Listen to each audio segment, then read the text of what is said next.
안녕하세요. 스마트코인 트레이딩입니다. 진리카 4월 2일 최종 등장하는 호재는 무엇일까? 진리카 코인이 가격이 최근 많이 올랐죠. 어떤 호재가 있어서 가격이 올랐는지 이유를 한번 보도록 하겠습니다. 순환 펌핑장이다. 현금은 좀 쥐고 있었는데 타잔이 위험하고 안타잔이 뒤처지는 것 같고, 그죠? 원래 코인을 안 사고 좀 관망하겠다라고 하고 있는데 코인들이 갑자기 오르기 시작하면 마음이 불안해지기 시작하죠. 내가 탄 것도 오르긴 올랐지만 20, 30%씩 상승은 안 나왔는데 이 와중에 스팀 달러까지 오르는 것을 보고 답답하신 분들이 있을 것이다. 그죠? 아직 매수를 안 했거나 혹은 내가 매수한 종목 외에 다른 코인들만 오르면 꽤나 답답하죠. 그 와중에 놀랍게도 진리카를 지금 타신 야수의 심장을 가지신 분들이 계시던데 이번에 진리카 호재와 퍼지는 과정 그리고 얘가 그리는 큰 그림이 정말 잘 그리는 그림인지 한번 멀리서 바라보는 시간을 가져보겠다. 지금 탔다라는 건 앞으로 더 갈 여지가 있다라고 생각하고 매수를 하신 분들이겠죠. 지금 진리카의 상황을 한 발 떨어져서 보도록 하겠습니다. 진리카의 경우 개별 뉴스 소식이 3월 23일 오픈되었으나 4일 뒤에 뉴스가 확장되면서 제대로 된 펌핑을 만들어냈다. 처음 뉴스가 3월 23일에 나왔는데 4일 뒤에 뉴스가 이제 퍼지기 시작하면서 가격이 펌핑됐다라는 거죠. 첫 번째 호재 뉴스는 3월 23일 공식 블로그를 통해 오픈되었다. 공식 블로그에서 처음 내용을 오픈했다라고 합니다. 이렇게 블로그에 글이 떴죠. 이 스포츠 게임 팀이랑 진리카가 협업하는구나 싶어서 봤는데 기사 내용은 보면 한숨이 나왔다. 또 좋은 단어 다 갖다 또 붙여놨네.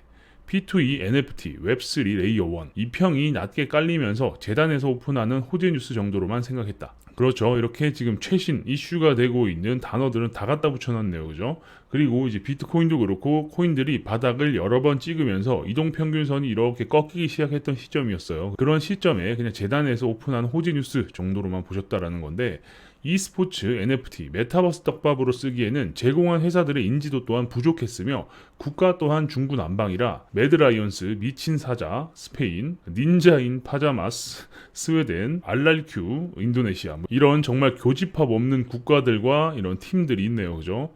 20년 전 온게임 내 스타리그 수준인데 얘들이랑 협업해봐야 어디다 쓰겠나 싶었고 그냥 애매했다. 물론 겁나 유명한데 나만 몰랐던 것일 수도 있다. 근데 저도 모르고 여러분들도 잘 모르시죠? 혹시 아시는 분이 계시다면 댓글 달아주시면 감사하겠습니다. 아무튼 닌자인 파자마스 이런 식으로 여러 팀들이 있습니다. 얘네들은 리그 오브 레전드 팀이네요. 그죠? 탑, 정글, 미드 이런 식으로 있는데 아무튼 이런 게임 팀들과 파트너십을 했다라는 겁니다. 잠시 중간 광고 가겠습니다. 이번에 저희 회사에서 새로운 차트 사이트를 하나 오픈했는데요. 기존 차트 사이트들이 핸드폰으로 봤을 때 시인성이 떨어진다, 사용하기가 불편하다 등등의 여러 의견들을 수렴해서 저희가 모바일에서도 쉽게 사용이 가능한 사이트를 하나 오픈했습니다. 상단에는 비트와 이더리움의 차트를 상시 확인할 수 있고요. 왜냐하면 얘네들은 코인 시세에 영향을 줄 수 있는 코인들이죠. 그리고 가운데는 설정한 코인을 볼 수 있도록 해뒀습니다. 그리고 가운데 가격을 크게 띄워서 언제든 힐끗힐끗 보더라도 현재 가격을 쉽게 볼 수 있도록 해뒀고요. 세 가지 차트를 동시에 볼 수 있는 사이트입니다.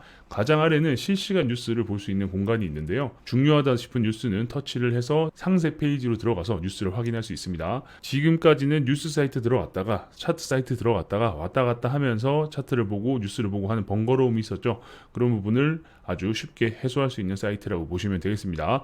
PC 버전도 다양한 기능들이 있으니까요. 한번 관심 있게 봐주시고요. 사이트 주소는 영상 하단 댓글에 남겨두도록 하겠습니다. 그럼 내용을 계속 보겠습니다. 그런데 3월 25일 날 진리카가 메트로폴리스 이야기가 뉴스로 다시 돌기 시작한다. 진리카 마스, 메타버스 애저 서비스, 플랫폼 메타폴리스 출시 준비.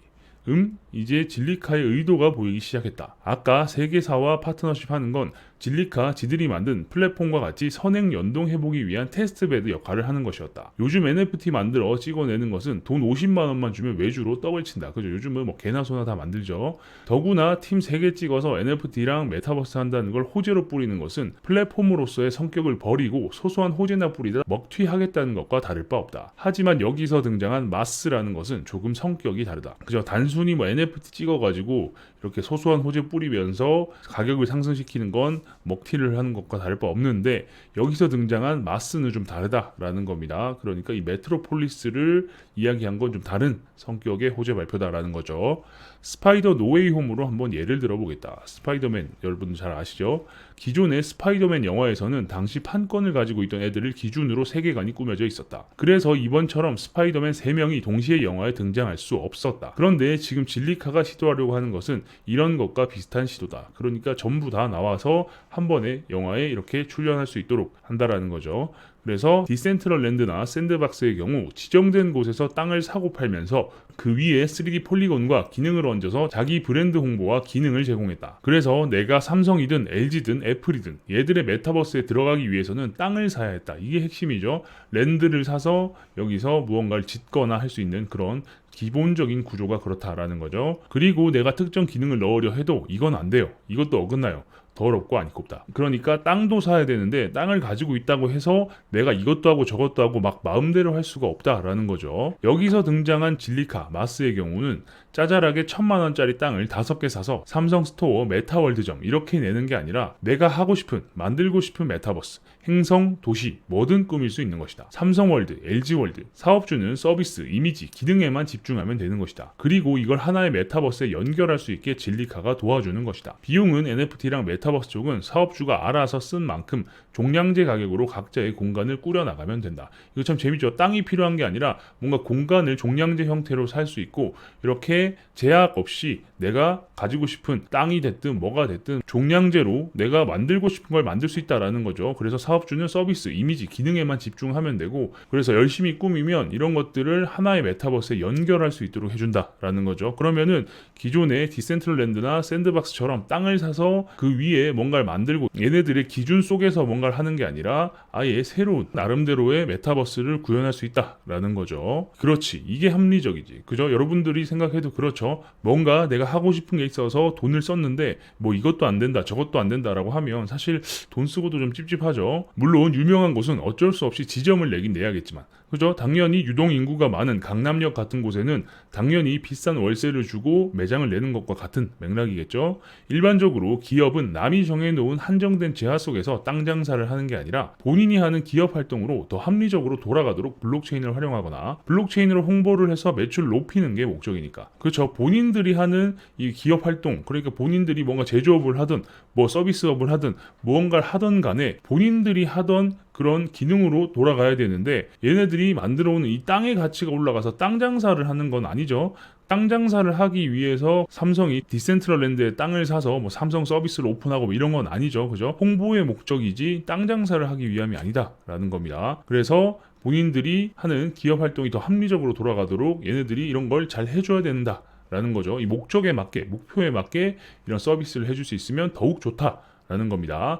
이렇게 진리카는 기업주들이 최대한 원하는 것을 구현할 수 있는 방향으로 솔루션을 제공하는 게 지들 덩치에도 맞다. 그죠? 얘네들도 큰 프로젝트니까요. 그래서 그 답답하던 진리카가 이렇게 움직인 것이다. 한참 이 40원대, 50원대를 왔다 갔다 하다가 150원까지 한 번에 쭉 올라갔습니다. 과연 이 호재가 얼마나 오래 갈까? 이게 가장 중요하죠. 어디까지 존버를 해도 될까라는 생각을 해봐야 되는데 그리고 진리카 이후에 다른 애들은 마스 서비스를 제공하지 않을까. 그죠? 얘네들만 이 마스를 하진 않겠죠. 다른 프로젝트들, 다른 플랫폼들도 우리도 마스 서비스 이제 제공한다라고 홍보를 하기 시작할 수 있다라는 말이죠. 일단 마이애미에서 4월 2일 진리카가 여기에 대한 런칭 행사를 진행한다고 한다. 4월 2일 날짜를 잘 기억해두자. 그리고 두 번째, 참고로 업비트의 두나무 람다 256에서도 이런 비슷한 개념의 서비스가 나와서 예전 인천에서 업비트 행사 때 대대적인 홍보를 한 적이 있다. 람다 256은 두나무 회사의 연구소죠. 그래서 람다 256의 대표를 소장이라고 부릅니다. 여기서 바스를 아주 홍보를 대대적으로 했어요.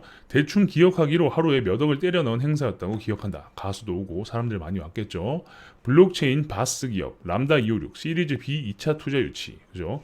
바스가 뭐냐면 블록체인을 쓰긴 써야 하는데 이걸 내가 노드 만들고 블록체인을 일일이 돌리고 있으면 답이 안 나오니 람다의 솔루션을 가져다 쓰는 것이다. 그죠? 어떤 기업이 야 우리도 이제 블록체인을 한번 써보자 라고 했을 때 그럼 어떻게 해야 되지? 라고 하는 게 아니라 얘네들한테 가서 우리 이런 거 만들 거고 이런 걸 필요로 해 라고 하면 우리의 이 노드를 사용하시면 되고 뭐 이런 식으로 이 전체 솔루션을 제공해주는 그런 회사다라는 거죠. 그럼 내가 굳이 메인넷을 따로 구축하지 않아도 보안에 신경을 좀 덜 써도 되니까 비슷한 것이다. 그죠? 모두가 이런 걸 만들진 않죠. 모두가 직접 이걸 할 수 없으니까 이런 서비스를 하는 기업들이 있는 겁니다. 진리카도 마찬가지로 누군가가 메타버스에 뭔가 사업을 하고 메타버스로 무언가 만들어 보고 싶을 때 그걸 구현할 수 있도록 도와준다. 그런 솔루션을 제공해준다 라는 거죠. 그러니까 비슷한 겁니다. 자, 그럼 이 진리카의 마스를 과연 다른 기업용 솔루션 제공 업체들이 따라가진 않을 것인가? 당연히 따라가지. 진리카는 선행 그룹일 뿐 이후에 뛰어드는 업체는 더 발전된 더 가벼운 솔루션으로 비슷한 시스템을 구축해서 지역화를 노릴 것이다. 람다 이오륙도 아마 비슷하게 따라갈 것이다. 당연히 장기적 호재는 될 수 없다. 이더리움이 미친듯이 개발자들이 달라붙어서 양산과 선행으로 치고 나가는 게 아니라면 말이다. 그죠? 이 정도가 아니라면 뒤에 이제 후행으로 따라오는 애들이 더 발전되고 더 가벼운 솔루션으로 서비스를 하기 시작할 것이다 라는 겁니다. 바스 서비스를 하고 있는 람다 이오륙도 마찬가지로 마스로 오픈할 가능성이 있다 라는 거죠. 그래서 정말 이더리움처럼 거대한 프로젝트가 되어서 많은 개발자들이 달라붙고 양산과 선행으로 가는 게 아니라면 결국 또 진리카도 따라잡히는 상황이 역전되는 상황이 또 올 수 있다라는 거죠. 2022년은 NFT 메타버스의 해라고 한다. 그런데 우리 주변의 NFT는 지금 가격이 박살나 있는데, 그쵸? 뉴스를 많이 보셨죠? 거래량이 많이 줄었다, 가격이 많이 떨어졌다, 이런 뉴스가 계속 나오고 있는데, 심지어 최근 홈쇼핑에서도 NFT를 파는 기이한 현상까지 벌어졌다. 홈쇼핑에서까지 NFT를 판다라고 하니까 뭔가 고점 냄새가 좀 나죠. 이제 이게 메타버스를 굳이 적용하지 않아도 되는 회사들의 술상무님들께서 본인이 아직은 퇴물이 아님을 증명하기 위해 느지막이 도입하는 시기이기도 하다. 이것까지 포함해서 2022년은 메타버스의 해가 될 것이다. 사실 주변에도 보면 그래요. 굳이 이걸 메타버스로 해야 되나? 메타버스랑 아무 상관이 없을 것 같은데 오히려 뭔가 본질을 좀 해칠지 않을까라는 생각이 드는 그런 사업들도 야, 우리도 이제 메타버스 할 거야 라고 하면서 뛰어드는 곳들이 꽤 많이 있습니다. 그렇게 회사들이 좀 무리해서 하는 경우를 보면 술상무 아시죠? 술상무는 한국의 회식 문화, 음주 문화, 접대 문화를 대변하는 속어이다. 기업의 업무의 활동인 회식과 접대에서 그 선두에 서서 술자리의 분위기 메이커 역할을 하는 사람을 술상무로 한다라고 하죠. 그래서 아무튼 이런 사람들이 회사 밖으로 돌면서 뭔가 정보를 받아와서 우리가 앞으로 나가야 될 길을 제안하는 뭐 이런 식으로 해서 막 밀어붙이는 그런 경우가 많을 거다라는 거죠. 하지만 결국 이게 혼자서 가자 한다고 되는 게 아니죠. 많은 사람들이 발맞춰서 이걸 해 나가야 되는데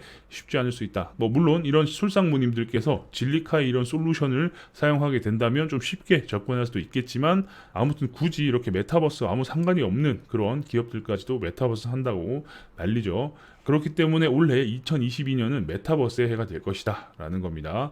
아무튼 좀 흥미로운 내용이죠. 정리를 하자면 진리카가 메트로폴리스를 오픈하게 되면서 마스 서비스를 하게 되겠죠. 그래서 기존의 메타버스에 흥미를 가지고 있거나 메타버스를 하고 싶었던 기업들이 진리카의 솔루션을 이용해서 메타버스를 구현할 수 있는 이런 기회가 열린다 라고 보시면 되고, 하지만 진리카가 이렇게 시작을 해버리면 다른 후발주자들이 더 가볍고 더 빠른 이런 솔루션을 또 만들어서 오픈할 가능성이 높다라는 것도 알고 계셔야 된다라는 거예요. 그렇기 때문에 무조건적으로 호재다, 이거는 와 진리카만 할 수 있는 거야, 진리카 짱이야, 이렇게 해버리면 안 된다라는 거죠. 그래서 한두 군데 이제 파트너십이 더 계속 생기고 뭔가 굵직한 우리가 말만 들으면 알만한 그런 기업들이 붙는 게 아니라면 어느 시점에 이 호재가 힘을 잃게 될 것이다 라는 부분도 인지를 하고 계셔야 되는 거죠. 그래서 이 후발주자들이 나타나기 전까지는 꽤 괜찮은 호재가 될 수 있지만 후발주자들이 하나둘 생기기 시작하면 그때는 진리카의 지금 힘이 빠질 수 있다라고 말씀드릴 수 있겠습니다. 아무튼 어쨌든 가격이 오르는 건 정말 반가운 이야기죠. 그리고 다른 코인들도 많이 오르고 있고 비트코인도 역시나 마찬가지로 오르고 있는데 지금 또 중요한 저항을 뚫었어요. 다음 저항을 뚫으면 또 한 번 더 시원하게 갈 수 있는 여건들이 만들어지고 있기 때문에 계속해서 코인들이 상승할 수 있으면 좋겠습니다. 영상이 괜찮으셨다면 구독과 좋아요도 눌러주시고요. 알림 설정까지 눌러놓으시면 누구보다 새로운 정보를 빠르게 받아보실 수 있으니까 구독, 좋아요, 알림 설정까지 눌러주시면 감사하겠습니다. 그리고 궁금한 게 있으신 분들은 저희 커뮤니티로 들어오셔서 질문 남겨주시면 됩니다. 영상 하단에 주소가 있으니까 클릭해서 입장하시면 되고요. 여러분들과 더 빠르고 정확한 소통을 하기 위해서 커뮤니티를 오픈해뒀습니다. 많은 분들이 들어오셔서 대화 중이니까 안 들어오신 분이 계시다면 저희 커뮤니티로 들어오시면 되겠습니다. 그럼 다음 영상에서 뵙겠습니다. 감사합니다.